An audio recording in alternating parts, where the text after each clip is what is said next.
Bonjour Jean-Marc Rogier. Bonsoir. Alors, vous êtes notamment économiste parmi beaucoup d'autres activités, l'auteur d'un livre qui vient de sortir aux éditions Le Pommier, La société coopérative 3.0 ou comment faire en sorte que les data profitent à tous. Alors, votre constat de départ pour ce livre, c'est que nous vivons de plus en plus dans une société, je le disais, compétitive, concurrentielle, en manque de coopération. C'est ça le mot-clé de ce livre ?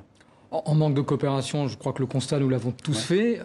L'idée, surtout, c'est d'arriver à comprendre que le numérique peut être aussi véritablement un outil pour nous apprendre à nous relier les uns les autres, pas seulement dans l'espace numérique, mais aussi dans le réel.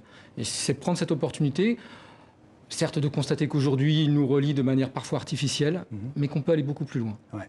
Alors vous dites, je crois que collaboration, collaboratif, coopération, c'est vraiment des mots omniprésents dans votre livre.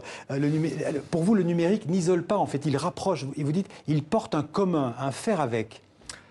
Il est susceptible de porter, c'est une technologie assez incroyable qui va nous faire basculer dans un nouvel univers. Il est capable effectivement à un moment ou à un autre de nous donner cette vision du commun comme quelque chose qui nous fait grandir, dans lequel les apports individuels sont positif et pas simplement le commun tel qu'on le définissait aujourd'hui. Gardons-nous des individus qui s'approprieraient un petit peu trop ce qui nous appartient à tous. Mais là, c'est effectivement un commun nouveau. C'est un commun dans lequel nous ne faisons qu'additionner, à condition d'y mettre les bonnes règles pour bien évidemment que ça aboutisse. Et c'est quoi justement ces bonnes règles que vous évoquez en partie dans le livre? C'est quoi ces règles qu'il faut pour que ce soit efficace, que cette coopération soit réelle? Il y a au moins deux grandes pistes aujourd'hui. C'est la question de la propriété des données. C'est la question de, au fond, nous sommes dans une sphère de l'information qui grandit, grandit. Nous en avons peur. Comment, à un moment ou à un autre, questionner la propriété des données quand il s'agit de l'immatériel? C'est probablement aller vers des identités numériques, c'est-à-dire aujourd'hui... Justement. Voilà, les identités citoyennes qui sont les nôtres sont nécessaires. Elles nous protègent d'un certain nombre de choses. Mais nous avons besoin aussi de pouvoir exister dans l'univers numérique avec ce que ça implique, c'est-à-dire notamment cette capacité de relayer en permanence de l'information, de contribuer à quelque chose dont nous ne connaissons pas le terme. Mais comment vous pourriez définir simplement l'identité numérique? C'est d'expliquer que ce commun dont on parlait tout à l'heure, c'est avant tout un commun informationnel, un commun des connaissances.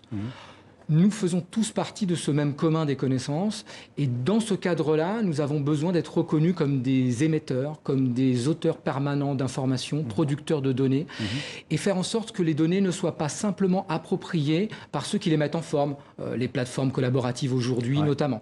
Donc c'est véritablement de redonner ce pouvoir d'initiative à chacun d'entre nous sur cette capacité à manipuler l'information. Vous avez parlé de plateformes collaboratives. C'est quoi le web collaboratif pour ceux qui ne le connaîtraient pas? Le web collaboratif, c'est cette capacité aujourd'hui de proposer, comme le numérique le permet, une facilité à nous relier. Bien évidemment, les investissements qui vont avec justifient qu'aujourd'hui, cela soit rentable parce qu'on reste propriétaire des données. Et ça justifie l'émergence de ces grandes plateformes. Demain, si effectivement les outils redescendent assez au niveau infra, c'est-à-dire au niveau de chacun d'entre nous, alors on parlait effectivement aussi on pourrait parler des monnaies digitales, ce pouvoir redonné aux individus va permettre effectivement... Alors on va parler des monnaies après, mais par exemple un site comme Airbnb, pour ne pas le citer, est-ce que ça c'est du web collaboratif? Alors du web collaboratif au sens où il est dit par tout le monde, un web que je ne trouve pas très coopératif in fine, puisqu'effectivement... Parce que la finalité, c'est toujours de faire de l'argent, c'est ça? Parce que la finalité, c'est de s'approprier la plus-value que chacun donne, c'est-à-dire cette capacité à fournir un service à autrui sur un mode le plus horizontal possible. D'accord. Cette appropriation de la plateforme, qu'on retrouve dans toutes les plateformes, effectivement conduit toujours à une surcapitalisation qui conduit à de la concurrence et il y a des risques d'exclusion croissante. Oui, parce que vous le dites, ce qui motive d'abord les grands opérateurs Internet, on le sait bien, que ce soit Google, Amazon et les autres, c'est d'abord le profit. Et il faut rentabiliser les investissements incroyables qui ont été mis. Le capitalisme californien et le capitalisme chinois aujourd'hui ont mis beaucoup d'argent là-dedans. Il faut bien effectivement que ça se rentabilise et cette fois à l'échelle planétaire. C'est là notre danger. Ouais. Donc vous pensez que le numérique pourrait, je vous cite, rééquilibrer la violence sociale de nos sociétés? C'est un objectif noble, peut-être un peu naïf, non? Peut-être. Mais en tout cas, j'assume la naïveté parce qu'il est évident que si on reconnaît au numérique cette capacité de nous faire réapprendre à faire lien avec autrui, donc à accepter la diversité véritablement, alors je crois qu'en tout cas, elle ne permettra que de nous aider à faire ce que nous avons toujours fait depuis le début du monde, c'est-à-dire aussi de coopérer en permanence.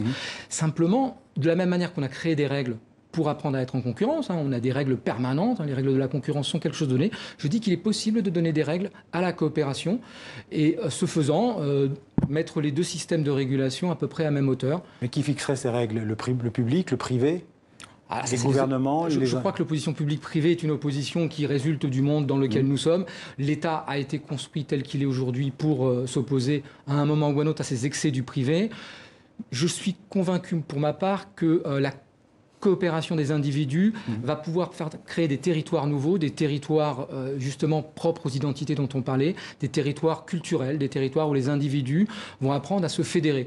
Est-ce que derrière ces fédérations, il y aura des régulations nouvelles, des institutions? Ouais. C'est tout le pari. Un dernier mot, parce que vous avez parlé d'une monnaie, vous en parlez à la fin du livre, vous évoquez la création nécessaire d'une monnaie dédiée aux échanges numériques. Pourquoi créer une monnaie en 30 secondes? Parce qu'on mesure bien la concurrence, donc je pense qu'il est tout à fait possible, grâce au digital, de mesurer la coopération. Mais il y a déjà des monnaies qui existent. Ah oui. C'est-à-dire des monnaies pour la concurrence, oui.